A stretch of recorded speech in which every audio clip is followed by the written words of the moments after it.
Hello everyone. I hope आप सब लोग झटके से उभर चुके होंगे। इसे झटका ही कहा जाएगा। जैसा कि पेपर आया था यूपीएससी प्रीलिम्स का इस साल, बहुत ही ज़्यादा कठिन पेपर था। ये मेरा चौथा अटेम्प्ट है। मैं पिछली 3 बार से दे रहा हूँ प्रीलिम्स। मैंने 2 प्रीलिम्स क्लियर भी किए हैं जनरल कैटेगरी के कट ऑफ से। तो अगर मैं पिछले प्रीलिम्स की तुलना करूं, पिछले साल भी कठिन आता था पर इतना कठिन नहीं आता था। इस साल तो एक्सट्रीमली टफ आया है। बहुत ही कम क्वेश्चंस हैं जो डायरेक्टली आए हैं जो आपको बन जाएंगे। इसलिए इस साल कट ऑफ भी कम जाने की उम्मीद है। तो अपन देखते हैं पेपर के बारे में कुछ बातें मैं आपको जनरल बताऊं। इसके अगले लेक्चर में अगले वीडियो में मैं आपको बताऊंगा कि किस तरीके से आप कुछ बेसिक क्वेश्चंस थे। हालांकि पेपर बहुत ज़्यादा कठिन था, फिर भी कुछ क्वेश्चंस थे जो बेसिक बुक्स या और आपके पीटी 365 अगर आप इतना पढ़ के जाते तो सॉल्व किए जा सकते थे। हालांकि वो क्वेश्चन की संख्या बहुत कम है, इसलिए डेफिनेटली कट ऑफ भी गिरेगा इस साल। तो अभी अपन कुछ देखते हैं। सबसे पहले जीएस वन बहुत ही ज़्यादा कठिन आया था। इसमें बहुत ही ज़्यादा अनकन पहले तो जो क्वेश्चंस थे वो बहुत ज़्यादा कठिन थे। ठीक है, टफ क्वेश्चंस ही कठिन थे। कुछ लोग कह रहे हैं कि ऑप्शंस कठिन का होने के कारण हुआ है, वो तो हुआ ही है, लेकिन जो क्वेश्चंस भी अगर आप पिछले सालों से की तुलना में देखेंगे तो बहुत ज़्यादा कठिन थे। बहुत ही कम ऐसे क्वेश्चंस थे जिन्हें आप डायरेक्टली सॉल्व कर सकते हो। और दूसरा इससे भी ज़्यादा बड़ी चीज़ हो गई, वो है टफ ऑप्शंस। बहुत ही ज़्यादा टफ ऑप्शंस थे। Only one, only two, only three वाले आए थे, जिससे कि गैस वर्क लगभग खत्म हो गया था। हालांकि गैस वर्क का वो सभी के लिए खत्म हुआ है। ये जितनी भी चीज़ें हुई हैं वो सभी के लिए हुई हैं, इसलिए आपको इतना ज़्यादा पैनिक नहीं करना है। बट अब क्या करें, पैनिक तो हो ही जाता है, आदमी परेशान हो जाता है। इतनी मेहनत करें अपन 2 साल तक और फिर ऐसा पेपर आ जाए जिसमें कि इतना कठिन चीज़ें आ जाएं, और इसमें लक का भी रोल बहुत ज़्यादा हो जाता है। बिकॉज आदमी फिर तुक्के मारता है। सपोज आपको 25 क्वेश्चन बन रहे हैं, उसके बाद तो फिर तुक्के ही मारेगा ना। नॉर्मली 35-40 क्वेश्चन आपको बनते होते हैं।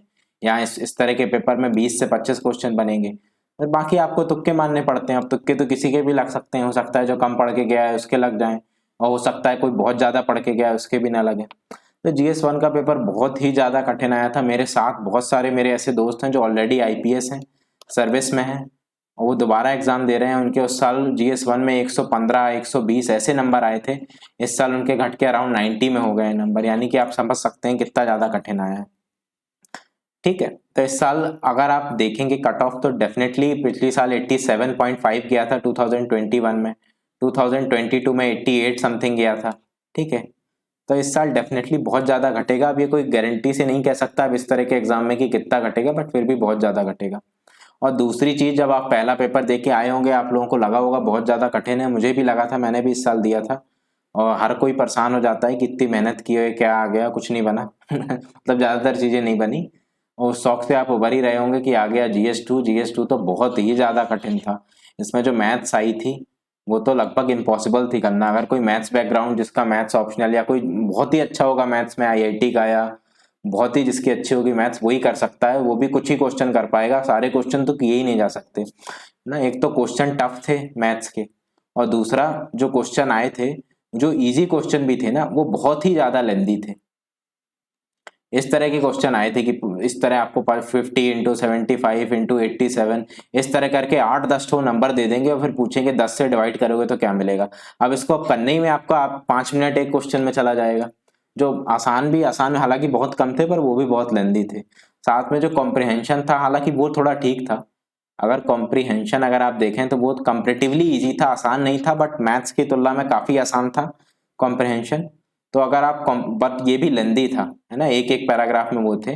बट ज्यादातर लोग, मैं भी और ज्यादातर लोग जो देते हैं वो इस मैथ्स रीजनिंग इसी में रिलाई करते हैं। कॉम्प्रिहेंशन तो लोगों का इतना अच्छा वैसे ही नहीं रहता है। बट फिर भी इस बार जिसने कॉम्प्रिहेंशन में स्कोर किया होगा वही क्लियर कर पाएगा, नहीं तो बहुत कठिन है इसको क्लियर करना। 67 मार्क्स लाना भी बहुत ज्यादा कठिन हो गया। तो कट ऑफ मेरे हिसाब से इस साल का, अब मैं कोई वो नहीं कर सकता गैस, बट मेरे जितने बहुत सारे दोस्त हैं जो दे रहे हैं, और जो बहुत सारे ज्यादातर उनमें ऑलरेडी क्लियर कर चुके हैं वो हैं, और जो काफी अच्छे हैं मेरे साथ दोस्त हैं जो बहुत अच्छे हैं पढ़ने में, मुझे पता है वो मेरे साथ पढ़ते थे, उन्होंने बहुत मेहनत की है। सबका देखा जाए तो मेरे ख्याल से अराउंड 80 के आसपास रहना चाहिए कट ऑफ जनरल कैटेगरी का इस साल। पिछले साल 87 गया था, 2021 में 88 गया था 22 में, तो उससे लगभग 7-8 नंबर तो कम होगा ही होगा। अब बहुत सारे कोचिंग का आप देखेंगे तो वो ये कह रहे हैं कि इस साल भी 90 के अराउंड जा सकता है, 85 टू 90। वो तो एकदम बेवकूफ़ी भली बातें हैं। या तो वो खुद ही बेवकूफ़ है, या उनको इतनी समझ नहीं है एग्जाम की, या फिर ज्यादा चांस ये है कि वो आपको बेवकूफ़ बना रहे हैं, है ना। 90 मतलब वो, उनका कहने का मतलब ये है ये कट ऑफ 90 जाएगा, मतलब पिछले सालों से आसान आया था पेपर, इसका मतलब ये हो गया ना, आप 85 to 90 कह रहे हैं। इतना तो किसी हाल में नहीं जा सकता मेरे ख्याल से, अगर मैं देखूं तो 80 के आसपास ही जाएगा। हो सकता है 1-2 नंबर कम चले जाए, हो सकता है 1-2 ज्यादा चले जाए, बट कोई गारंटी नहीं है ना, इसमें वेरिएशन बहुत ज्यादा हो सकता है 75 चला जाए, हो सकता है 82-3 तक भी चला जाए। तो उसमें इस तरह के पेपरों में कोई वैसे भी नहीं बता सकता कि कितना जाएगा। तो आपको अब करना क्या है, मैंने अभी 2 दिन हो चुके हैं प्रीलिम्स हुए, बट मैंने अभी तक वीडियो इसलिए नहीं बनाया क्योंकि मैं खुद भी दिया हूं, तो मैं खुद भी बहुत ज्यादा परेशान था कि यार ये कैसा पेपर आ गया। फिर जब मैंने, आप शुरू में तो बहुत ज्यादा दिक्कत होती है ना यार, आपके ज्यादा नंबर आ रहे हैं, अब आपके अचानक से थोड़े कम आ जाएं, बट फिर मैंने जब जैसा और लोगों का सुना और देखा तो मुझे एहसास हुआ कि बहुत ज्यादा कठिन था। और अगर आपके अगर 80 प्लस भी अगर आ रहे हैं तो आप लगभग सेफ जोन में हैं, 85 के ऊपर आ रहे हैं तो फिर तो आपका बहुत हाई चांसेस है कि क्लियर हो जाएगा। तो अगर आपका सी सेट निकल रहा है तो, क्योंकि ज्यादातर लोगों का वही नहीं निकल रहा।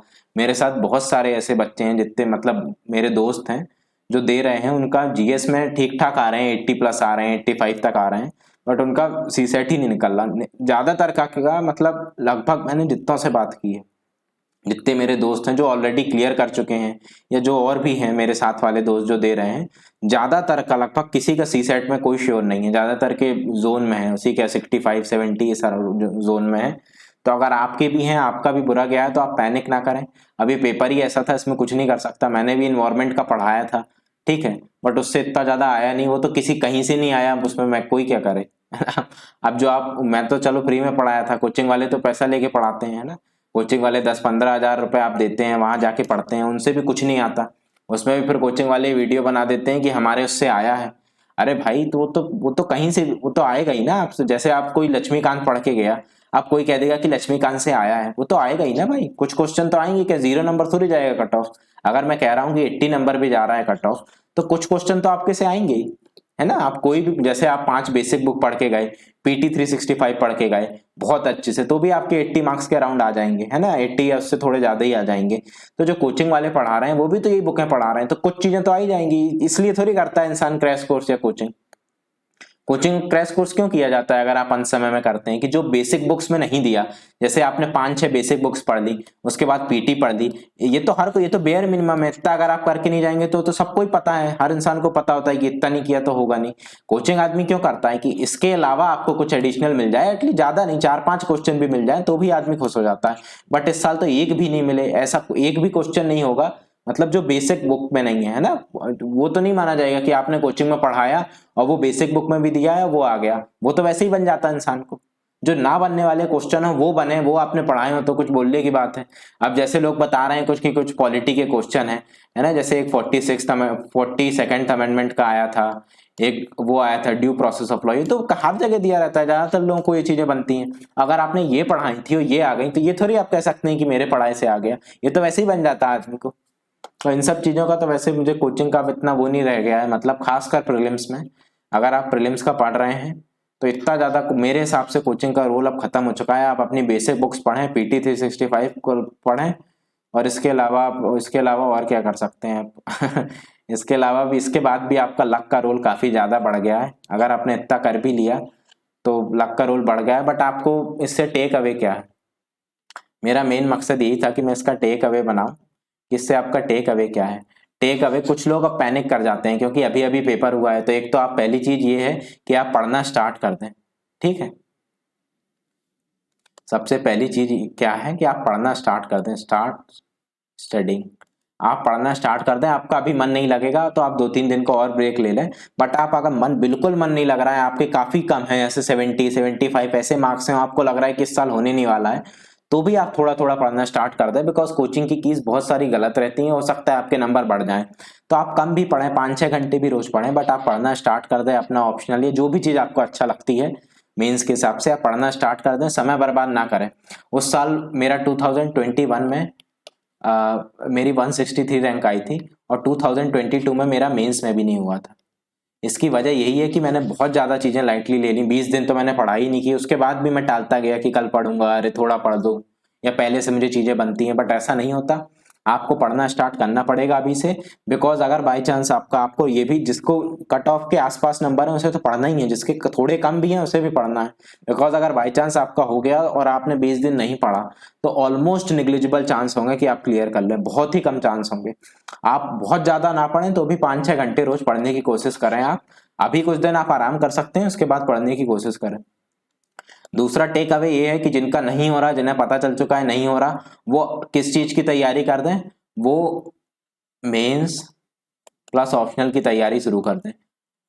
ये मैं क्यों कह रहा हूं, बहुत सारे लोग ये कह रहे हैं कि प्रीलिम्स इतना कठिन आया है तो अभी से आपको तैयारी शुरू कर देनी चाहिए, है ना, प्रीलिम्स की या सी सेट की। सी सेट की तो फिर भी आप कर सकते हैं, बट प्रीलिम्स की बहुत से लोग कह रहे हैं कि आप प्रीलिम्स बेस्ड फोकस बहुत पहले से शुरू कर दें, बट इसका कोई फायदा नहीं है।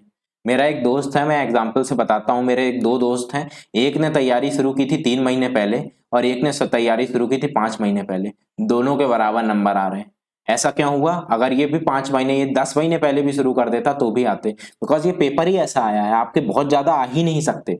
हो सकता है आपके तुक्के ज्यादा लग जाएं तो आपके ज्यादा आ जाएं, बट अगर आपके 80-85 तक आ रहे हैं यानी कि आपने अच्छा अटेम्प्ट किया है, ठीक है। अगर आपके इसके ऊपर आ रहे हैं तो इतने आसपास आ रहे हैं, इससे ज्यादा अगर आपके आ रहे हैं मतलब आपके कुछ तुक्के लग गए। कुछ लोगों का अच्छा ही होता है ना, कुछ लोगों का प्रीलिम्स देने का तरीका ही अच्छा होता है तो उनके आ जाएंगे, बाकी बहुत कठिन है आना इससे ज्यादा, ठीक। तो इसलिए अभी मेन ये है कि अगर आपका नहीं हो रहा तो अपना मेंस पढ़ें, ऑप्शनल पढ़ें। हाँ, एक चीज है कि आप सी सेट की आपको अलग से तैयारी करनी पड़ेगी। तो तीसरा मेन टेक अवे ये है कि सी सेट एक अब सेपरेट सब्जेक्ट है, ठीक है, सेपरेट सब्जेक्ट है। आपको दोनों चीजों की, मैथ्स, रीजनिंग और कॉम्प्रहेंशन, इन तीनों चीजों की आपको अच्छे से तैयारी करनी है, समय देना है, बहुत ज्यादा नहीं देना है, बट फिर भी अगर आप अभी से समय देना ही पड़ेगा आपको। ऐसा नहीं कर सकते कि आप आखिरी के 2-3 महीनों में पढ़ लें और आपका हो जाए। अगर आप अच्छे हैं बहुत ज्यादा मैथ्स है उसमें तो फिर भी चल जाएगा, बट अगर बहुत सारे ऐसे बच्चे हैं जो आईआईटी के हैं या इंजीनियरिंग किया है, जो मेरे सारे ही दोस्त इंजीनियर हैं, उनमें से ज्यादातर का नहीं हो रहा है सी सेट में, तो इससे कुछ फर्क नहीं पड़ता आप कितने अच्छे हैं, आपको सी सेट की तैयारी करनी पड़ेगी। आप अभी नहीं तो एटलीस्ट आखिरी के 5-6 महीने पहले आप रोज एक सेपरेट सब्जेक्ट की तरह, जैसे होता है ना पॉलिटी एक सब्जेक्ट है, इकोनॉमी एक सब्जेक्ट है, तो अब एक सी सेट भी एक सब्जेक्ट बन गया है, आपको तैयारी करनी पड़ेगी। चौथी चीज आ जाती है जो ज्यादातर लोग बोल रहे हैं, मैं भी अभी बोलूंगा कि बैकअप एक आप लेके चलें। ऐसा ना हो कि आप इसकी तैयारी करते रहें, ऐसा इसलिए कह रहा हूं क्योंकि लक का रोल बढ़ गया है, ठीक है। आप इसकी तैयारी करते रहें, बहुत ज्यादा ऐसे बच्चे हैं जो बहुत हार्ड वर्किंग हैं, बहुत मेहनत की, सब कुछ की, उनका GS1 में या तो बहुत कम आ गए, ठीक है, या तो बहुत सारे लोगों का GS2 यानी सी सेट बिगड़ गया 1-2 नंबर से, तो आपकी पूरा साल बर्बाद हो जाएगा और फिर अगले साल हो सकता है और कठिन पेपर आ जाए, कोई गारंटी तो है नहीं। 2020 में कितना 92 गया था कट ऑफ, 2020 में गया था 92 कट ऑफ, फिर कितना गया 87, फिर 88, अब इस साल 80 के अराउंड जाएगा जहां तक, या देखेंगे जितना भी जाता है। तो कट ऑफ कम हो रहा है, पेपर कठिन होते जा रहा है और लक का रोल बढ़ रहा है। तो आपको ये बात माननी पड़ेगी कि आप हो सकता है बहुत होशियार हो, कोचिंग वाले भले ही आपको कहते रहें कि कहीं ना कहीं तो हो जाएगा, कहते हैं ना कि आप मेहनत करते रहो कुछ ना कुछ हो जाएगा, बहुत बहुत चांसेस हैं कि आप बहुत मेहनत करें फिर भी आपका कहीं ना हो, क्योंकि सीटें बहुत लिमिटेड हैं। आपको रियलिटी ये माननी पड़ेगी, सीटें बहुत लिमिटेड हैं और इसमें भी अगर इतना कठिन पेपर आएगा जिसमें लक का भी बहुत रोल रहेगा और आप, हो सकता है आपसे थोड़ी बहुत गलतियां हो जाएं। सी सेट आदमी ध्यान नहीं देता इतना, किसी को क्या पता है कि भाई तुम आप इतना कठिन पूछ दोगे कि कुछ बनेगा ही नहीं मैथ्स में। तो ये आपको बातें ध्यान में रखनी होगी और आप कोई भी एक बैकअप लेके चलें। मैं ये नहीं कह रहा कि आप तैयारी छोड़ दें, आप मेहनत करेंगे तो अभी भी आपके बहुत हाई चांसेस हैं कि आपका इसमें हो जाए या आगे भी हो जाए, बट फिर भी हो सकता है आप मेहनत भी बहुत करें फिर भी ना हो, तो ये बात आपको ध्यान रखनी है। तो ये टेक अवेज थे कुछ इसके इस साल के प्रीलिम्स के। अब मैं एक वीडियो बनाऊंगा, ये तो ऐसे ही जनरल वीडियो था, सब लोग बना रहे थे तो मुझे भी लगा कि मेरे मन में भी जो है वो मैं भी बताऊं, आपसे शेयर करूं। तो मैं अगला वीडियो बनाऊंगा जिसमें ये बताऊंगा जो GS1 का पेपर था उसमें किस तरीके से आप कुछ क्वेश्चंस थे जो आप सॉल्व कर सकते थे आसानी से अगर आपने बेसिक बुक्स प्लस PT 365 पढ़ी थी। इतना तो हर कोई पढ़ता है, इतना नहीं पढ़ा तो फिर तो होगा ही नहीं सिलेक्शन, है ना, इतना ही बेयर मिनिमम है पढ़ना। मैं अगले वीडियो में बताऊंगा कि कुछ क्वेश्चन इससे कैसे आप सॉल्व कर सकते थे और कुछ क्वेश्चन डायरेक्टली इससे कैसे आए थे। तो आपको अगर इतना आपने पढ़ा है तो आपके चांसेस हैं, ये कोई गारंटी नहीं है कि आपका हो जाए बिकॉज वो पेपर ही ऐसा आ रहा है, बट आपके हाई चांसेस हैं कि इतना अगर आपने अच्छे से पढ़ा है तो आपके अराउंड 80+ मार्क्स आ सकते हैं। ठीक है, वो मैं आपको अगले वीडियो में दिखाऊंगा। हालांकि जो क्वेश्चंस हैं जो डायरेक्टली आए हैं वो काफी कम हैं और वो भी काफी कठिन है, काफी ट्रिकी क्वेश्चंस है।